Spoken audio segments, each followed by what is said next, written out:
Welcome to Wrong Time Watch. My name is Kevin, and today we're looking at the Borealis Icarus. The price for this watch is $575, but actually today, as of the date of the recording, it is 35% off for $375. So I'll leave a link in the description to the website for this watch. Hopefully it's still on sale by the time I release this video. So as you can see, it is a pilot style watch or a Flieger style watch. It does have actual heat blued hands. Hopefully you can see it there. Get the lighting just right and you can see that blue just pop if it stays in focus. But hopefully you can see that right there. Very cool. I'm a big fan of heat blued hands. It gives just a nice pop to the handset. And at certain lights it just looks black. I prefer them on a white dial watch, but it works on a black dial too. You have nice loom on these, Flieger style hands. We'll check out the loom towards the end of the video. I've not actually seen the loom myself in person, so looking forward to that. This watch is made of 316L stainless steel, and it is not heat treated steel. It is in fact ceramic coated or Cerakoted.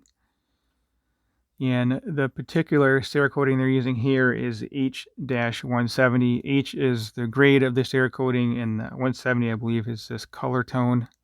I think it's called titanium. I was trying to research the hardness of this coating, and I was not able to find anything. It does increase the scratch resistance and wear resistance. I just couldn't find a hardness rating for this coating. The crown is signed. It has a letter B right there. Hopefully you can see that. The Cerakoting kind of fills it in a little bit. But you can see right there the B. So actually let's zoom in a little bit on this coating and the dial. It almost looks, almost looks bead blasted. Kind of looks like there's a texture to this. It does feel a little rough. I mean, not like sandpaper, but you can just feel the graininess of that ceramic coating. The dial is just matte black, and this is Fotina or vintage loom. And actually, speaking of the loom, it is X1. Let's see, where did I write that?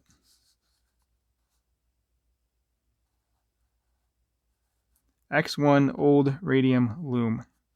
This is a sapphire crystal with AR coating. You can kind of see the bluish tint right there. So a flat sapphire crystal don't necessarily need AR coating, but it's nice to have. I'm not going to knock that.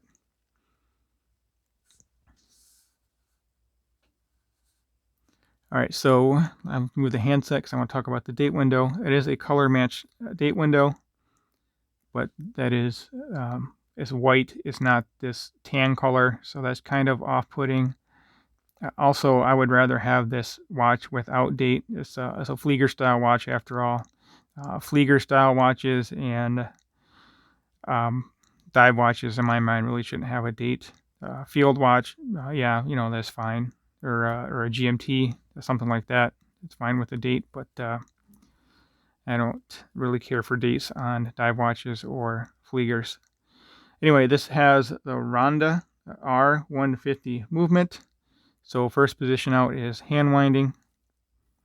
And the next position right there will be a date set. Actually, I'm probably in the danger zone. So when you set the date, make sure don't do what I do. Make sure the hour hand is maybe at 4 or 6 o'clock, something like that. And here you can see the second hand has stopped, so it is hacking and time setting. So let's screw the crown back in, and this is 100 meter water resistant. I'll show you the case back. So Borealis Watch Co. Icarus, and Swiss R150 movement automatic, sorry. And there it says 100-meter water resistant.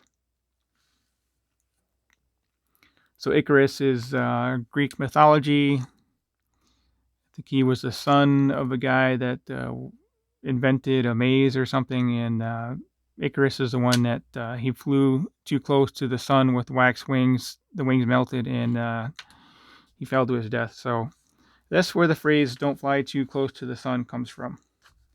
Anyway, a little bit of a history lesson there.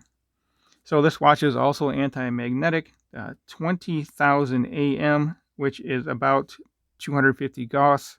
And the Rolex Milgauss, for example, is 1,000 Gauss. So this is about a quarter of the anti-magnetic resistance of a Rolex Milgauss. So this movement that's in here, this R150 Ronda movement, is not actually a clone of the ETA 2824-2. It is very close in dimensions, though. I believe it's 25.6 millimeter diameter and 4.4 thickness, and then the ETA is 4.6. So very similar size, but it is not a clone of the ETA 2824. Accuracy is plus or minus 12 seconds, and as I already discussed, it's hacking, hand winding. It does also have 40-hour power reserve. And the price for the movement on eBay is $160 or $170, depending on which seller you buy it from. So let's talk about the strap, and then I'll put this on wrist. Let me zoom back out here. So the strap, I don't really care for the strap. Yeah, it's quick release, but I don't know. I don't like the styling of the strap. The quality seems okay, I guess. It just, I don't know. I don't like how it looks. I don't like how it tapers really quickly like this.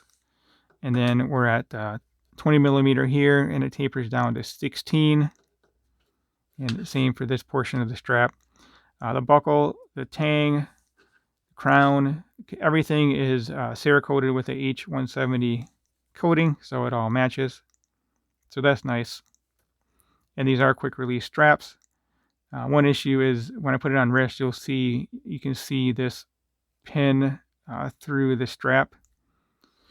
Actually, I forgot to talk about the dimensions of the watch. So the dimensions are great.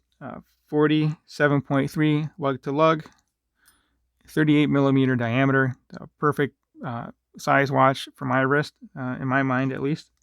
Thickness is fairly thin, 11.1.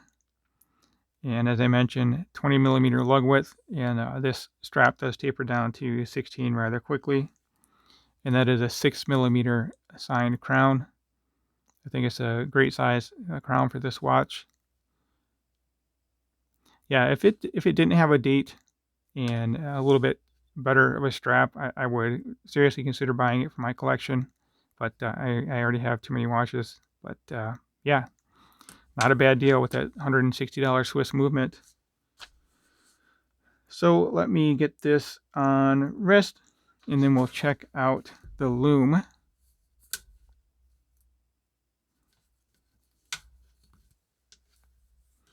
Oh, also, it's a little bit loose on my wrist, even if I use the tightest hole position. So if you have a 6.5 inch wrist or smaller, just maybe budget a different strap for this, or a NATO, or whatever you're going to do. This factory strap's going to be a little loose on your wrist. Not the end of the world, just something to consider. I would probably want to use this strap anyway, but then you're going to lose the color matched buckle. So that's one issue with going with a case like this instead of just regular stainless steel. It'll be hard to match the buckle to that case. So there it is on my 6.5 inch wrist, a 52 millimeter wristband, and this again is 47.3 millimeter. So I think it's a good looking watch. Yeah, you get a pop of color from those hands too, which is very neat, especially out in the sunlight. So if you have not subscribed to my channel, I would greatly appreciate it if you'd hit that subscribe button, like the video, and leave a comment below. Let me know what you think of this watch. Does this strap kind of bother you too, or you okay with it? I mean, it is kind of unique. So, all right, let me pause the video and we'll come right back with the loom. All right, so of course we have on the left the Borealis Icarus, and on the right I have my Seiko SKX 009, and can't complain about the loom on the Icarus. And actually that second hand is loomed as well. I was not expecting that, so that's a nice surprise. It's very thin, but you can see some loom on there. I don't know of any other watches I've had in my possession where the second hand is loomed like that, so that's pretty neat. So really cannot complain about the loom on this watch. It's holding its own against the Seiko SKX. So as always, thank you for taking the time. Thank you for watching, and I'll catch you on the next one.